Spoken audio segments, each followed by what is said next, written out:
Քոչարի ազգային վերածնունդ եւ ազգի զարթոնք կուսակցությունը հայտարարել է հարգելու է ժողովրդի ընտրությունը, լսելու է նրանց պատկերացումները։ Քաղաքական ուժի հիմնական գաղափարն է ազգային արժեքների պաշտպանությունը, ուժեղ բանակի եւ անվտանգության համակարգի ձևավորումը, ինքնիշխանությունը։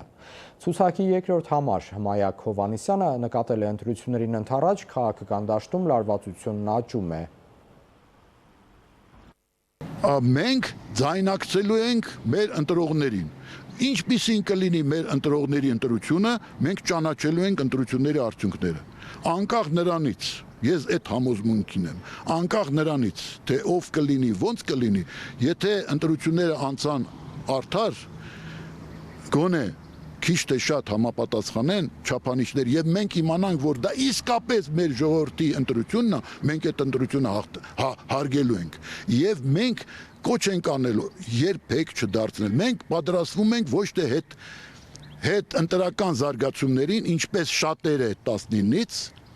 եթե ոչ բոլորը, Նիկոլն էլ է պատրաստվում այդ ընտրական զարգացումների։ ԿՊ-ն ասում է, պատերազմ կլինի, եթե մենք չունենանք որակյալ մեծամասնություն, սահմանադրական մեծամասնություն պատերազմ կլինի, բայց այստեղ գիտեք կա ակնարկ։ Ինչու ասում սահման, որտեղ իրանք ուզում են այս ընտրությունների միջոցով լուծել նաև սահմանադրության հարցը։ Մենք էլ ասում ենք ժողովուրդ,